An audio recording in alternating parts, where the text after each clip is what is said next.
So, good morning everyone. My name is Janlian Menjola. So, my topic, a short story all about Love in the Cornhusk by Aida Rivera.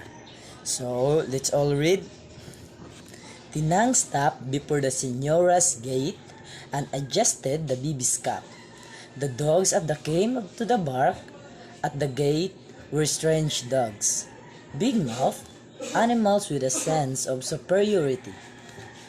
They stuck their heads through the hog fence, lolling their tongues and straining. Suddenly, from the Gomamea row, a little mongrel emerged and scittered through the fence with ease. It came to her, head down to the body, quivering.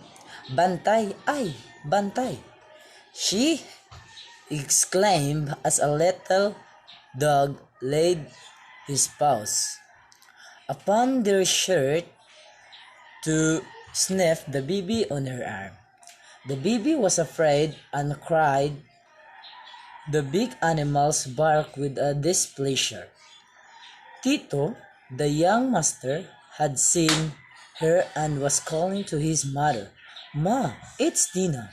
Ma, Ma, it's Tina!" He came to running down to open the gate. "Abba, you're so tall now, Tito." Next slide. He smiled his girl smiled as he stood by, warding the dogs off. Tinang passed quickly, and the veranda stairs lined with fans of many-colored bougainvillea. On landing, she paused to wipe her shoes carefully.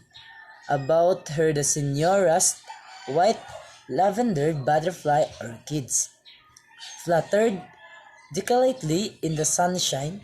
She noticed through the purple walling that had one been stashed for the shade, the hot sun, the bananas leaves water with mixtures, charcoal and eggs and water was in not bloom. "Is no one covering the walling now?" Tinang asked. "It will die. Oh, maid will come to cover orchids later." So the Senora called from inside, "Tinang, let me see your baby." "Is it a boy?" "Yes, ma," Tito shouted from downstairs, "and the ears huge." What do you expect?" replied his mother. "The father is a bagubu. Even Tinang looks like a bagubu now." Tinang laugh felt warmness. Her former mistress, the boy Tito. She sat self-consciously on the black Nara sofa. For the first time, a visitor, her eyes clouded. The sight of Senora is flaccidly plump figure. She shouted in a low waistless house dress that came to her ankles, and the faint scent of agua colonia blended with the kitchen spice seemed to her an essence of the comfortable world, and she sighed, thinking a long walk home through the mud. The baby's legs straddled to her waist, and Ango, her husband, waiting for his body, striking to tuba and sweat, squatting on the floor, clad only in a foul undergarments. "Ano, Tinang? It's not a good thing to be married?" the Senora asked, pitifying Tinang because her dress gave way to the placket and pressed at her swollen breast. It was a master or fact, a dress she had given Tinang long time ago. "It is hard, Senora, very hard. Better that I was working her again." "There, the Senora, didn't I tell you what to be like, huh? That I wouldn't to be slave your husband and you would work a baby eternally strapped to you. Are you not pregnant again?" Tinang swarmed at the the Signora's directions but admitted she was. Hala, you will have a dozen before long. The Signora got up. Come, I will give you as a dress and old blanket that you can cut things for the baby. They went into cluttered room and looked up a huge closet. A Signora sorted out some clothes. Tinang asked, how is it, Signora? Ay, he is always losing her temper over tractor divers. It is not the way it was Amado was here. You remember that good driver he was tractors were always kept in the working conditions, but now I wonder he left of the sudden. He would be the gun for only 2 days. I don't know, Tinang said. The baby began to cry. Tinang hemmed his irritation. Oy, Tinang, come on, to the kitchen. Your bagubito is hungry. For next hour, Tinang sat in the kitchen with odd feelings. She watched the girl, who was now his possession, had lipstick on too. Tinang noted. The girl looked at her briefly but did not smile. She sat down as a evaporated milk for the baby and served her coffee and cake. The Signora drank coffee with her, lectured about keeping the baby's stomach bound until training it to stay by itself so he could work finally.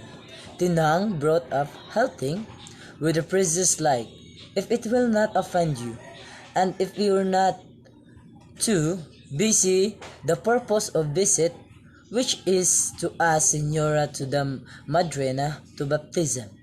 The Signora readily assented and said she would provide the baptismal clothes and the fee for the priest.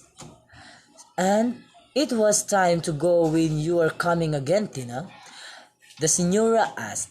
Tinang got away and ready. Don't forget the bundled clothes. And oh, Tinang, it's better to stop by this drugstore. They asked once whether you were still with us. You have a letter. I was going to open. It was there. Was a bad news, but I someday is dead. I know somebody is dead.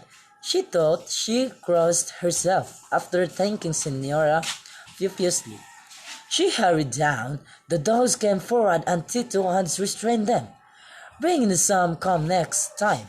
Tinang, he called after her.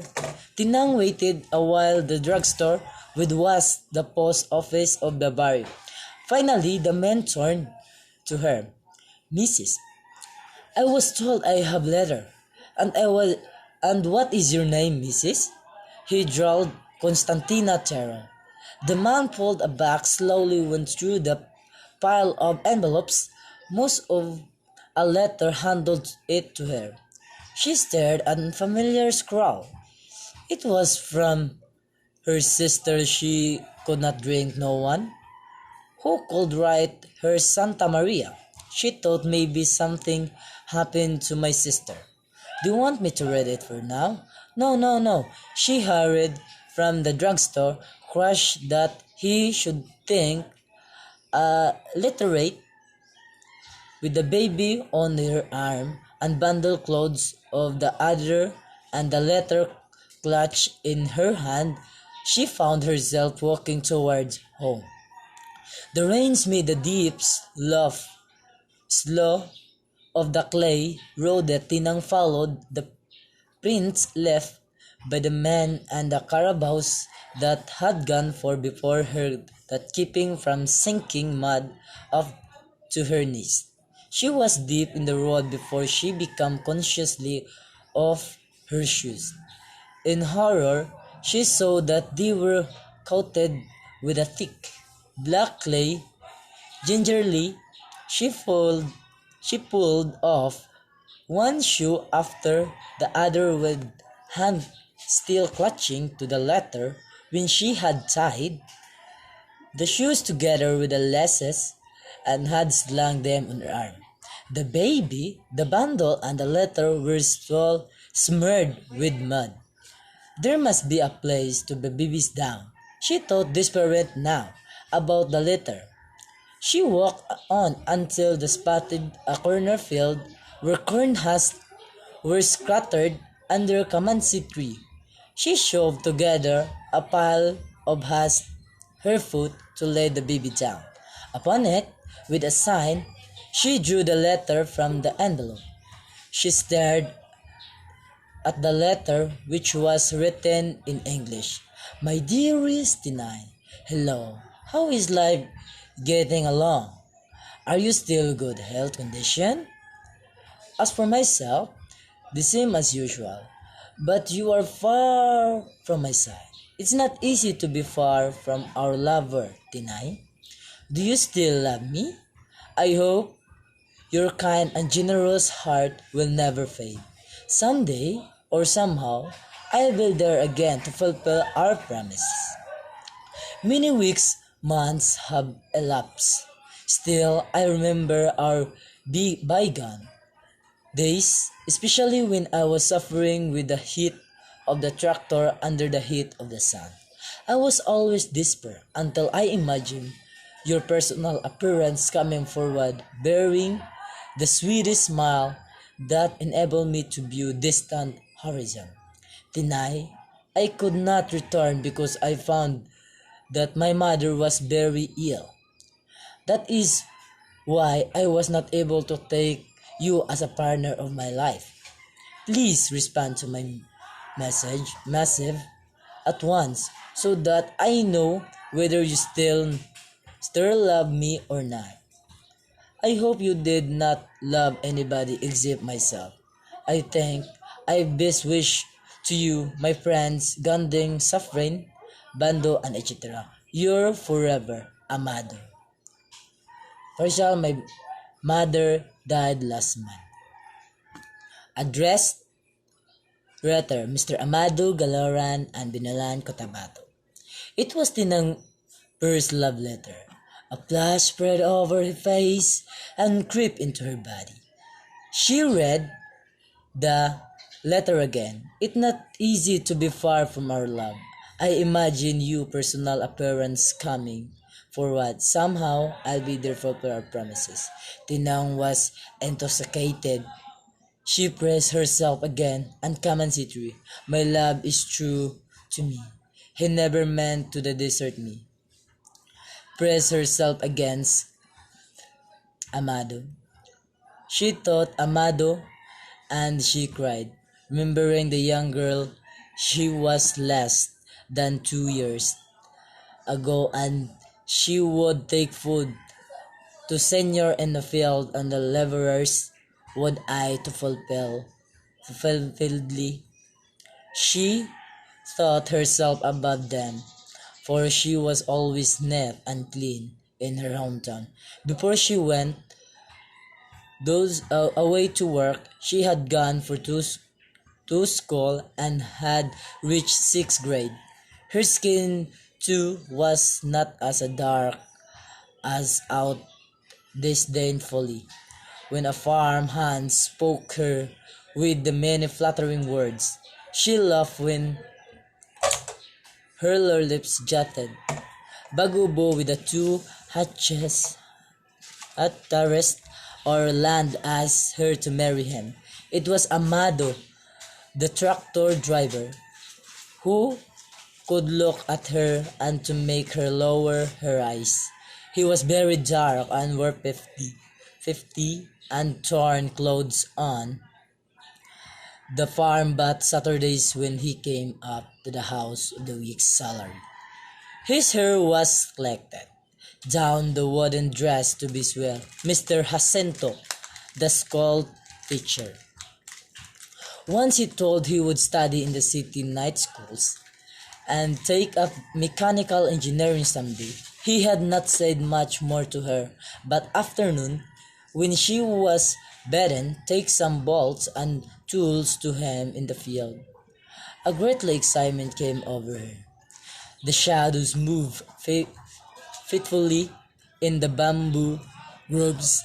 She passed and the cool November air aged into nostril sharply. He stood unmoving beside the tractors with the tools parts scattered on the ground around him. His eyes in the black blouse, he was watched the near when she had out of the bolts. He seized her wrist and said, "Come," pulling her to her screen and trees beyond. She resisted, but his arms were strong.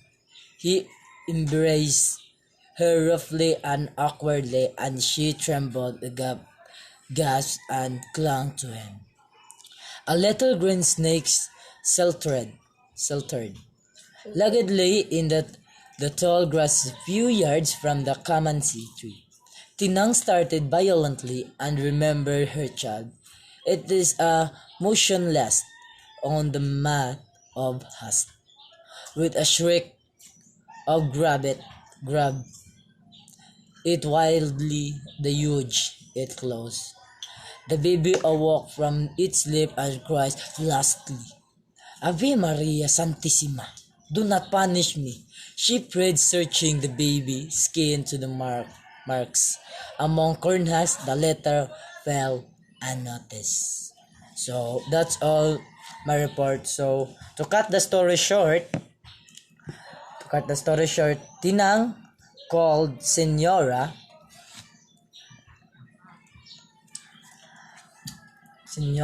is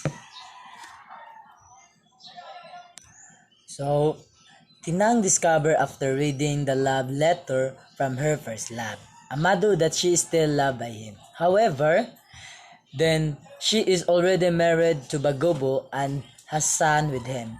In the end, she leaves the place without noticing in her first love letter fell down among the corn husks. So, mao to siya ang story sa Love in the Corn Husk by Aida L. Rivera. So, what is the moral story? So, the moral story, if a true love that you wait for, then that the love will come back at any cost. So, sakto sa Binasaya pa, control love gay nimo. Mubalik yun na kumpara ginas imo, di ba? Next question. So, what is the point of view love in the corn husk? So, ang answer na, wait for the love of your life. Everything will be worth in the end with no regrets in life. O, di ba? Sakto pod. Kung kuan ka makaanam kag kapaabot sa imong kuan, di lang ka magdali sa imong kanang love, na ginitaw na maabot jud imo, ha, di ba? Okay. So, what is the conflict of the story? So, the conflict of the story has shown man-to-man conflict. Tinang had issues with herself about her past life with Amado and present life. Her past with Amado, her present life, the bibi, and the Bagobo husband. So, the story happened during the mid-1900s because they still use letters to communicate. So, di ba no, mga sa unang panahon, kay mga letters pa man to, mga love letter pa to, na sa unang panahon. So, muna pimaagi sa gilab ka sa usa ka tawo kung nakay love letter or makadawat kag love letter. Okay, sabot students. So, that's all end of my report. Thank you. And good.